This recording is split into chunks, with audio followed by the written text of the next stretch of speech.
Halo, apa kabar pemirsa TVR Parlemen dimanapun Anda berada? Berjumpa lagi dalam program TVR 17 bersama saya Fitiana Unila.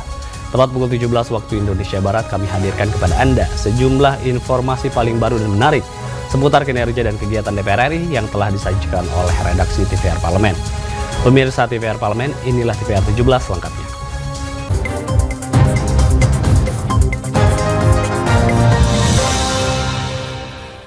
Kita awali sore hari ini dengan berita terkait pembukaan masa sidang 3 tahun sidang 2023-2024. Dalam pidatonya Ketua DPR RI Dr. Honoris Causa Puan Maharani menyampaikan komitmen DPR RI untuk tetap bekerja semaksimal mungkin hingga akhir masa kerja di bulan September demi kepentingan rakyat.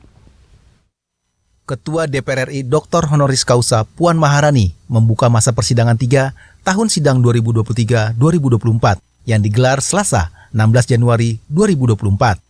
Dalam pidatonya, Puan Maharani menegaskan DPR akan tetap bekerja secara efektif dan optimal, meski saat ini sedang memasuki masa kampanye, pemilu legislatif dan pemilu presiden tahun 2024. Ia menyampaikan bahwa seluruh anggota DPR RI periode 2019-2024 berkomitmen menjalankan kinerja semaksimal mungkin demi kepentingan rakyat Indonesia. Hingga akhir masa kerja pada bulan September nanti, salah satunya dengan melanjutkan pembahasan 19 RUU yang saat ini masih dalam tahap pembahasan di tingkat 1. Pada masa persidangan 3 ini juga bertepatan dengan agenda pemilu 2024 yang memasuki tahapan yang semakin tinggi intensitas kerja partai politik dalam berkampanye. Walaupun demikian, anggota DPR RI akan tetap berkomitmen untuk menjalankan tugas-tugas konstitusional secara efektif, khususnya dalam merespon hal-hal yang sangat mendesak dan strategis. Dalam pelaksanaan fungsi legislasi, DPR RI akan melanjutkan pembahasan 19 rancangan undang-undang yang pada saat ini masih berada dalam tahap pembicaraan tingkat 1, yang terdiri dari 3 RUU usul DPR, 5 RUU usul pemerintah, 3 RUU usul DPD, dan 8 RUU kumulatif terbuka. Waktu yang sangat singkat ini akan dimanfaatkan DPR untuk melaksanakan kerja pengawasan, legislasi, anggaran, dan diplomasi. Fajar Ilhami, TVR Parlemen melaporkan. Periode reses lalu bertepatan dengan masa kampanye pemilu 2024. Di samping itu, DPR RI tetap jalankan tugas dan fungsi di daerah pemilihan masing-masing, salah satunya yaitu mengawasi persiapan penyelenggaraan pemilu 2024 agar pelaksanaannya sesuai aturan perundang-undangan dan aturan turunan yang sudah ditetapkan. Selama masa reses yang bertepatan dengan masa kampanye pemilu 2024, anggota DPR RI terus menjalankan tugas dan fungsi di daerah pemilihan atau dapil masing-masing, salah satunya mengawasi persiapan penyelenggaraan pemilu 2024 agar pelaksanaannya sesuai aturan perundang-undangan dan aturan turunan yang sudah ditetapkan. Anggota Komisi 2 DPR RI Rianta menyampaikan, selama masa reses, ia menjalankan program-program kerja di dapil, salah satunya mengawasi persiapan penyelenggaraan pemilu 2024 serta mengawasi dan melakukan sosialisasi kepada seluruh kalangan masyarakat mengenai netralitas pejabat daerah, aparatur sipil negara, dan aparat penegak hukum. Seluruh peserta pemilu 2024 harus menjunjung tinggi komitmen netralitas dan tidak melibatkan pejabat daerah, ASN, dan aparat penegak hukum. Daerah, baik oleh oknum APH atau oknum-oknum tertentu, inilah dinamika yang sebagai anggota DPR saya tentu melakukan fungsi-fungsi pengawasan. Seperti kami menghimbau kepada beberapa Kapolres, beberapa bupati, beberapa kepala desa, beberapa kepala dinas untuk tetap netral. Dan saya berkomitmen untuk tidak menggunakan itu semua. Saya selama ini bekerja secara single factor, komitmen dengan apa-apa yang sudah disepakati oleh bangsa dan negara ini. Rianta menambahkan, dari laporan dan temuan di dapilnya, distribusi kotak suara dan surat suara tidak mengalami masalah. Namun, jajaran Pemda bersama aparat keamanan perlu aktif membantu distribusi kotak dan surat suara ke daerah lain yang rawan terdampak cuaca buruk dan bencana alam. Ferdian dan Hilman, TVR Parlemen, melaporkan. Komisi 2 DPR RI ingatkan kontestasi pemilu 2024 seharusnya tidak menjadi kendala dalam menjalankan tugas kedewanan, namun menjadi momentum dalam menunjukkan kinerja tugas kenegaraan di daerah pemilihan masing-masing. Memasuki tahun politik, DPR RI berkomitmen untuk menjalankan tugas dan fungsi sebagai anggota Dewan secara efektif dan optimal. Di awal tahun 2024, DPR RI telah mengesahkan 5 rancangan undang-undang dan akan terus melanjutkan pembahasan RUU prioritas pada masa persidangan 3. Dalam pembukaan sidang paripurna DPR RI, anggota Komisi 2 DPR RI Agung Widiantoro menyampaikan pentingnya menjaga kinerja anggota Dewan baik di pusat maupun di daerah pemilihan. Kontestasi pemilu 2024 seharusnya tidak menjadi kendala dalam menjalankan tugas kedewanan. Pemilu 2024 menjadi momentum anggota DPR RI untuk menunjukkan kinerja dalam tugas kenegaraan, terutama pada fungsi legislasi, anggaran, dan pengawasan. Insya Allah tidak. Kita tetap lancar. Bahkan kita padukan. Kalau terlalu lama di dapil, kita tidak tahu perkembangan nasional yang setiap saat, setiap waktu sekarang ini bergerak cepat. Suhu dan tensi politik juga sudah meningkat. Kemudian beberapa gesekan ataupun konflik kepentingan strategi di antara calon, khususnya dalam kontestasi Pilpres, mereka juga sudah semakin hangat. Saya rasa kita balance. Terlalu lama di dapil, kita nggak tahu perkembangan pusat, nggak baik. Ya, tetapi juga kita terlalu asik di pusat, lupa sama konstituen kita di daerah. Jadi Lebih lanjut, Agung menyampaikan, strategi kampanye yang telah terbangun secara baik di daerah juga mendukung anggota dalam menjalankan agenda kenegaraan. Masa reses merupakan waktu yang tepat dalam meningkatkan interaksi dengan warga di daerah pemilihan, khususnya untuk menyerap berbagai aspirasi. Tim Liputan, TVR Parlemen, melaporkan. Pemilu merupakan salah satu indikator penting bagi terwujudnya negara yang demokratis, sehingga pemerintah memiliki keabsahan di hadapan rakyat dan peralihan kekuasaan berjalan damai dan konstitusional. Informasi selengkapnya akan kami hadirkan usai jeda berikut ini. Untuk itu tetaplah di TVR 17.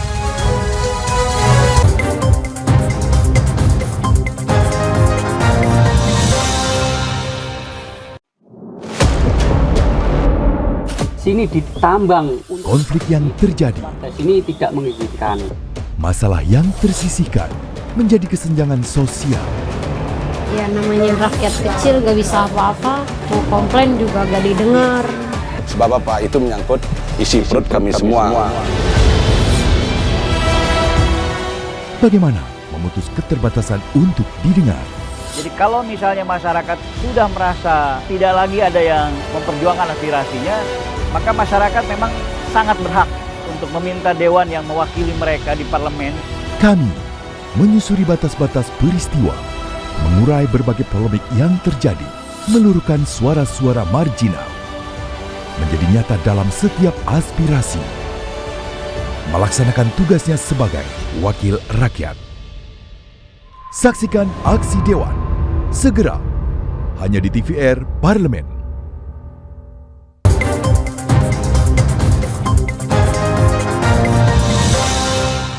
Kembali di TVR 17. Pada 14 Februari 2024, Indonesia akan melangsungkan pemilihan umum, yakni presiden dan wakil presiden, anggota legislatif, dan kepala daerah di berbagai wilayah. Partisipasi masyarakat dinilai menjadi tolok ukur keberhasilan dalam penyelenggaraan pemilu. Dalam hal pengawasan, DPR RI menemukan beberapa persoalan terkait belum terekamnya daftar pemilih pemula.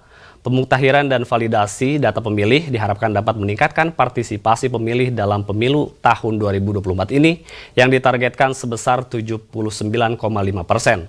Untuk mengetahui informasi selengkapnya, mari kita simak laporan mendalam yang telah dihimpun oleh tim redaksi TVR Parlemen dalam segmen editorial Parlemen berikut ini.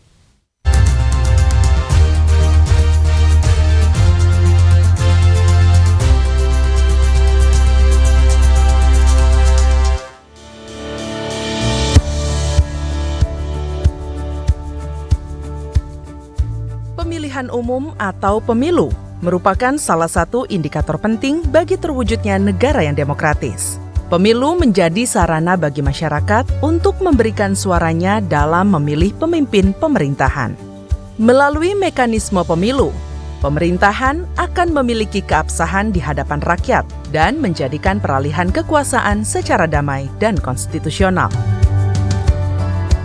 Pada 14 Februari 2024, seluruh masyarakat Indonesia akan melangsungkan pemilihan umum, yakni memilih presiden dan wakil presiden, anggota legislatif, dan kepala daerah di berbagai wilayah. Partisipasi masyarakat dalam menggunakan hak pilihnya menjadi tolak ukur keberhasilan dalam penyelenggaraan pemilu. Sebagai wujud pengawasan penyelenggaraan pemilu 2024, DPR RI menemukan beberapa persoalan terkait belum terekamnya daftar pemilih pemula dan memastikan hak pilih bagi warga binaan. Dalam kunjungan kerja ke berbagai provinsi, DPR RI menemukan sebanyak 892.000 penduduk Jawa Tengah belum terekam KTP elektronik, yang sebagian besar pemilih pemula yang berumur 17 tahun. Hal tersebut juga menjadi persoalan di Kabupaten Karo, yakni banyak pemilih pemula belum memiliki KTP elektronik. Sedangkan KTP elektronik merupakan syarat masyarakat untuk bisa memilih pada pemilu 2024 agar tercatat dalam daftar pemilih tetap atau DPT. Komisi Pemilihan Umum dan Dukcapil harus segera menyelesaikan persoalan tersebut agar hak masyarakat untuk memilih di pemilu 2024 dapat terakomodir dengan optimal. Perlu ada penyempurnaan terutama di kalangan adik-adik pemilih pemula yang tadi di beberapa SMA mereka harus kita lakukan perlengkapan jemput bola ya, datang ke sekolah-sekolah. Nah, tadi kita dorong supaya memang terus berkoordinasi dengan KPU untuk bisa memetakan sekolah-sekolah atau daerah-daerah mana yang pemilih pemulanya masih perlu kita catat segera gitu. Persoalan lain terkait daftar pemilih tetap yakni validasi data yang belum menyeluruh. Dalam kunjungan kerja ke Provinsi Sumatera Utara, DPR RI menilai tingkat kesadaran masyarakat untuk melaporkan jumlah keluarga dalam kartu keluarga masih rendah. Secara administrasi, KPU tidak bisa mencoret anggota keluarga dari daftar pemilih tetap jika tidak memiliki surat keterangan. Untuk itu, masyarakat harus memiliki kesadaran untuk melaporkan jumlah anggota keluarga yang terdaftar dalam satu kartu keluarga. Masyarakat juga ikut berpartisipasi. Kualitas pemilu kita ini kan tidak hanya kuantitas partisipasinya, tetapi kita berharap juga kualitasnya gitu. Apakah masyarakat itu memilih berdasarkan pilihannya? Nah, ini yang kita juga masih terus harus tingkatkan lah ya pengawasannya gitu. Lebih lanjut, untuk memastikan seluruh warga negara Indonesia memiliki hak pilih, pemutakhiran dan validasi data juga diperlukan bagi warga binaan di seluruh lembaga pemasyarakatan di Indonesia. Sekitar 14.000 warga binaan lapas di Kanwil Kemenkumham Jawa Tengah telah tervalidasi dan dapat menyalurkan hak pilihnya. Kemenkumham juga perlu berkoordinasi dengan KPU untuk menyiapkan jadwal sosialisasi pemilu kepada pemilih di lapas. Intinya adalah pada pemilu nanti benar-benar Kumham menyiapkan atau memberikan hak politiknya kepada warga binaan yang ada di lapas dan rutan di Jawa Tengah ini. Melalui pemutakhiran dan validasi data pemilih tetap secara menyeluruh, maka diharapkan mampu meningkatkan partisipasi pemilih dalam pemilu tahun 2024. Pemerintah menargetkan partisipasi masyarakat di pemilu 2024 dalam RPJMN periode 2020-2024 adalah sebesar 79,5%.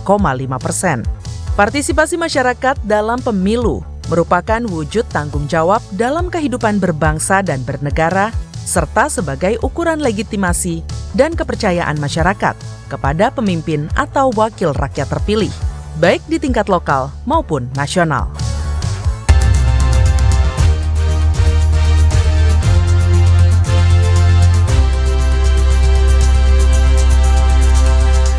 Masa persidangan 3 tahun sidang 2023-2024 resmi dibuka pada Selasa 16 Januari 2024 oleh Ketua DPR RI, Dr. Honoris Causa Puan Maharani. Seperti apa komitmen DPR RI di masa persidangan ini, terutama di masa kampanye pemilu seperti saat ini? Saksikan informasi selengkapnya. Untuk itu jangan kemana-mana, tetaplah di TVR 17.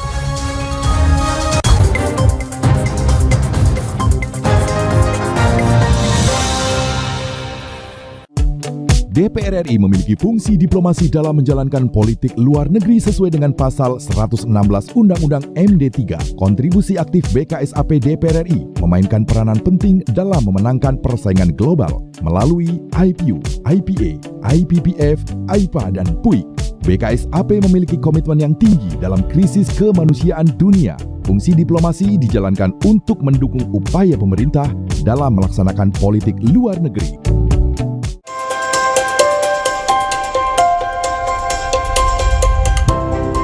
Pertama dalam sejarah Indonesia, tahun 2024 kita mengadakan pemilu serentak, legislatif dan eksekutif baik di tingkat pusat maupun daerah. Catat waktunya, Rabu 14 Februari 2024. Untuk pemilihan legislatif, Anda akan memilih anggota DPD, anggota DPR, anggota DPRD Provinsi, dan anggota DPRD Kabupaten atau Kota. Selain pemilu legislatif, Anda juga akan memilih presiden dan wakil presiden loh pemirsa. Di bulan November, tepatnya Rabu 27 November 2024, juga akan diadakan pemilihan kepala daerah atau pilkada serentak. Dalam pilkada nanti, Anda akan memilih gubernur dan wakil gubernur, bupati dan wakil bupati, serta wali kota dan wakil wali kota. Nah, pemirsa sudah tahu kan waktunya? Kini saatnya Anda untuk mempersiapkan diri. Kenali calon-calon wakil rakyat dan pemimpin Anda dengan baik.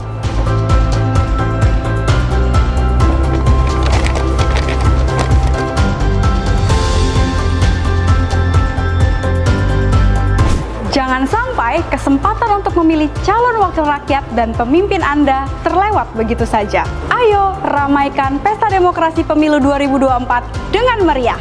Demi masa depan bangsa Indonesia.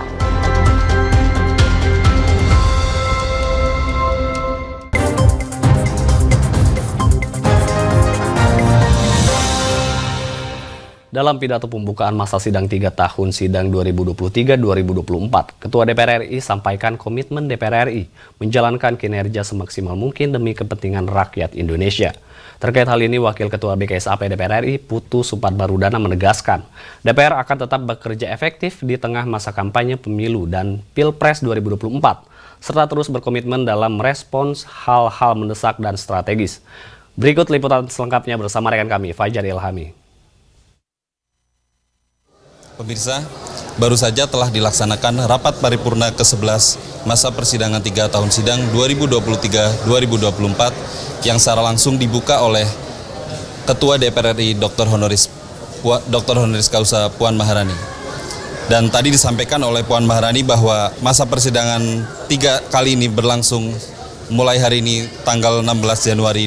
Dan Puan tadi juga menyampaikan bahwa DPR RI di tahun politik ini akan tetap menjalankan kinerjanya secara maksimal, baik dari sisi anggaran, legislasi maupun pengawasan. Dan sudah bersama dengan saya Wakil Ketua BKSAP DPR RI, Bapak Putu Supatbarudana dari fraksi Partai Demokrat, yang akan kita wawancarai terkait dengan kinerja DPR RI di tahun politik ini. Ya, Pak Putu, tadi disampaikan oleh Ketua DPR RI bahwa DPR RI tahun politik ini akan tetap berkomitmen menjalankan kinerjanya secara maksimal, walaupun kita tahu bahwa masa sidang ketiga ini akan berlangsung secara singkat, tapi bisa disampaikan bahwa komitmen DPR akan seperti apa nih? Jadi baik, pertama dan utama tentu kami mewakili dari DPR RI atau Parlemen Indonesia, khususnya Badan Kerjasama Antar Parlemen, mengucapkan selamat tahun baru 2024 kepada seluruh rakyat Indonesia. Tentunya kita ingin terus memberikan kontribusi dan bakti kita untuk negeri melalui parlemen atau DPR RI. Nah, tentu komitmen DPR pada kali ini memang sangat berbeda ya, karena ini tahun politik. Sebentar lagi, mungkin kurang dari 30 hari lagi, kita akan memasuki pesta demokrasi. Proses pemilu yang memang sangat penting dalam membangun demokrasi, dan tentu kita berharap seluruh rakyat tentu akan hadir dalam pesta demokrasi ini, karena kehadiran rakyat untuk turut dalam menyukseskan pesta demokrasi ini atau pemilu ini sangat penting, dan kita berharap kehadiran masyarakat untuk hadir dan memberikan pilihannya itu sangat penting. Dan komitmen DPR jika ditanyakan, tentu kita tidak pernah berhenti dalam mengawal minimal 3 hal.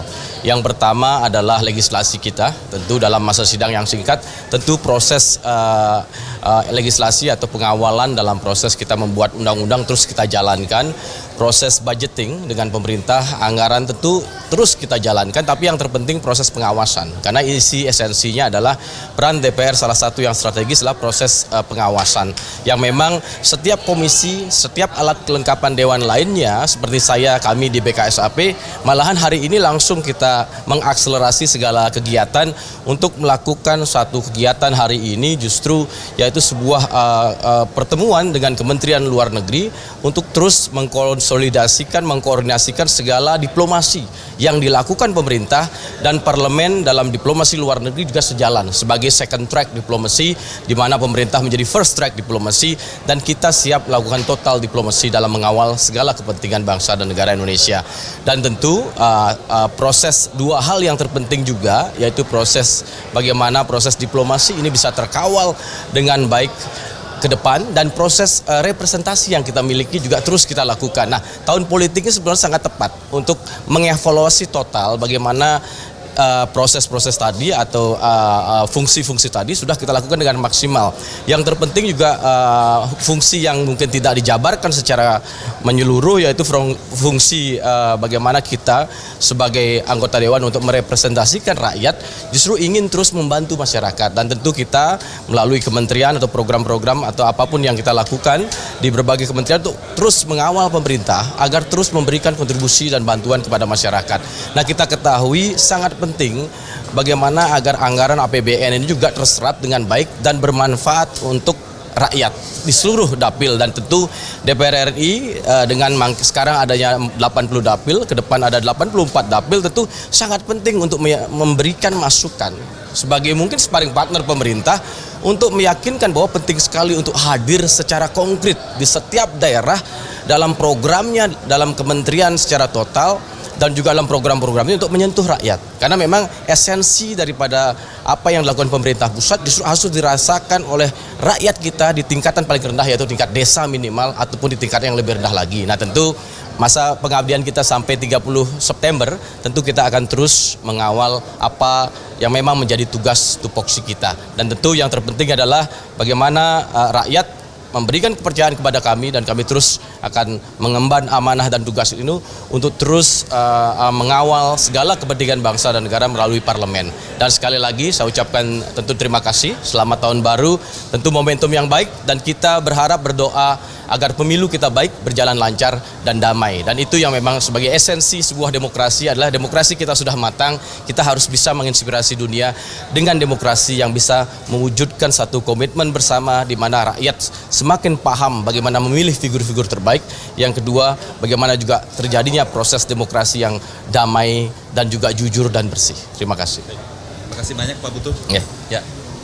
Demikianlah pemirsa wawancara saya dengan Wakil Ketua BKSAP DPR RI Bapak Putu Supatmarudana dari fraksi Partai Demokrat, bahwa beliau tadi menyampaikan sejalan juga dengan yang diinstruksikan oleh Ketua DPR RI Dr. Honoris Causa Puan Maharani bahwa DPR mulai hari ini, mulai pembukaan masa sidang per hari ini tanggal 16 Januari 2024 akan melaksanakan kinerja-kinerja secara positif, secara maksimal, bahwa tidak perlu ada kekhawatiran dari masyarakat bahwa kinerja DPR akan menurun, akan berkurang gitu. Justru sebaliknya, dengan waktu yang singkat ini dipacu dengan waktu di masa sidang ketiga ini dan juga masa sidang DPR yang akan berakhir pada bulan September tahun 2024 nanti, DPR akan secara maksimal dan total memberikan segala sesuatunya dan memberikan segala kinerjanya kepada masyarakat, baik dari sisi diplomasi tadi disampaikan oleh Pak Putu dari BKSAP DPR RI, maupun dari sisi anggaran dari Badan Anggaran DPR RI, maupun dari sisi pengawasan yang secara rutin dan berkala dilakukan oleh setiap AKD yang ada di DPR RI.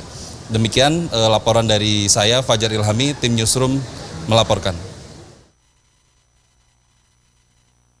Selanjutnya pemirsa, apa saja yang menjadi topik perbincangan di media online nasional pada hari ini?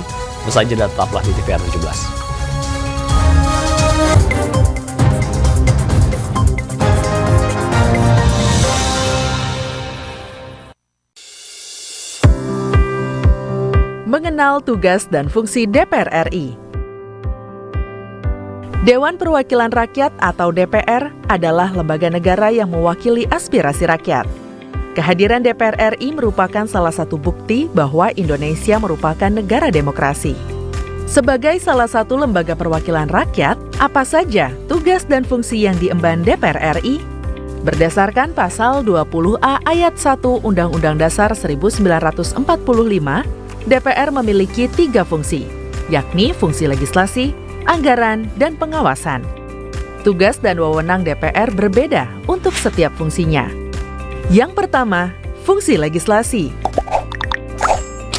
Menyusun program legislasi nasional atau prolegnas, menyusun dan membahas rancangan undang-undang, menerima rancangan undang-undang yang diajukan oleh DPD, membahas rancangan undang-undang yang diusulkan oleh Presiden ataupun DPD, menetapkan undang-undang bersama dengan Presiden, menyetujui atau tidak menyetujui peraturan pemerintah pengganti undang-undang yang diajukan oleh Presiden untuk ditetapkan menjadi undang-undang. Yang kedua, fungsi anggaran. Memberikan persetujuan atas rancangan undang-undang tentang APBN yang diajukan oleh Presiden. Memberikan persetujuan terhadap pemindahntanganan aset negara maupun terhadap perjanjian yang berdampak luas bagi kehidupan rakyat yang terkait dengan beban keuangan negara. Menindaklanjuti hasil pemeriksaan atas pengelolaan dan tanggung jawab keuangan negara yang disampaikan oleh BPK. Memperhatikan pertimbangan DPD atas rancangan undang-undang tentang APBN dan rancangan undang-undang terkait pajak, pendidikan, dan agama. Yang ketiga, fungsi pengawasan. Fungsi pengawasan, DPR bertugas melakukan pengawasan terhadap pelaksanaan undang-undang APBN dan kebijakan pemerintah, serta membahas dan menindaklanjuti hasil pengawasan yang disampaikan oleh DPD.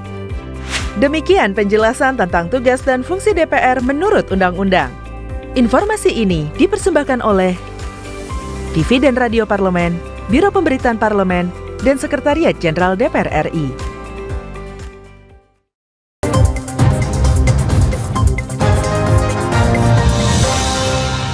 Kembali di TVR 17. Pemirsa TVR Parlemen, kali ini kita masuk ke segmen media online nasional. Mari kita simak isu apa saja yang menjadi sorotan media serta tanggapan dari sejumlah anggota Dewan bersama rekan kami, Anggun Oktarini.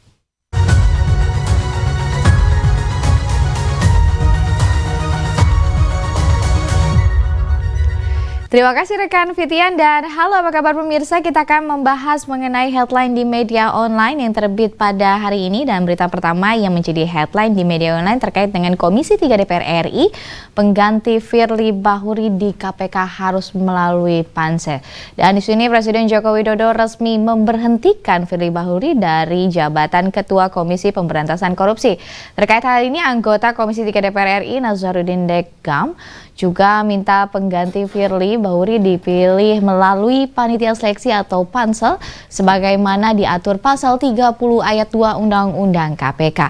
Sebagaimana diketahui juga pemirsa, sebelumnya sosok pengganti Firly Bahuri sebagaimana pimpinan KPK masih kosong dan juga sehingga Indonesia Corporation Watch atau ICW meminta Presiden Jokowi untuk segera mengirimkan sosok pengganti Firly ke DPR. Menanggapi hal ini pemirsa, Jokowi hanya mengirimkan calon tunggal saja guna mencegah adanya transaksi hingga konflik kepentingan yang melibatkan calon pimpinan KPK yang baru. Dan pemirsa, kita akan beralih ke berita selanjutnya di mana berita selanjutnya itu membahas terkait dengan pimpinan DPR RI meminta PPATK buka-bukaan soal aliran dana asing. DPR minta Pusat Pelaporan Dana Analisis dan juga Transaksi Keuangan atau juga PPATK transparan terkait dengan temuan aliran dana asing ratusan miliar ke kantong para bendahara umum partai politik. Nah pemirsa, terkait hal ini, Wakil Ketua DPR RI Sufmi Dasko Ahmad meminta PPATK menyampaikan langsung ke Bawaslu terkait dengan temuan tersebut guna mencegah keresahan di tengah masyarakat. Sebagaimana pemirsa diketahui, Kepala PPATK Ivan Yustifandana juga mengatakan pihaknya telah menemukan adanya aliran dana sebesar 195 miliar rupiah dari luar negeri ke 21 rekening bendahara parpol, namun ia tidak merinci bendahara partai mana saja yang menerima dana tersebut. Ya pemirsa, kita masih menunggu perkembangannya dan itulah tadi headline di media online pada hari ini terkait dengan Komisi 3 DPR RI, pengganti Firly di KPK harus melalui pansel. Serta juga pembahasan mengenai pimpinan DPR RI meminta PPATK buka-bukaan soal aliran dana asing. Kembali ke rekan Fitian.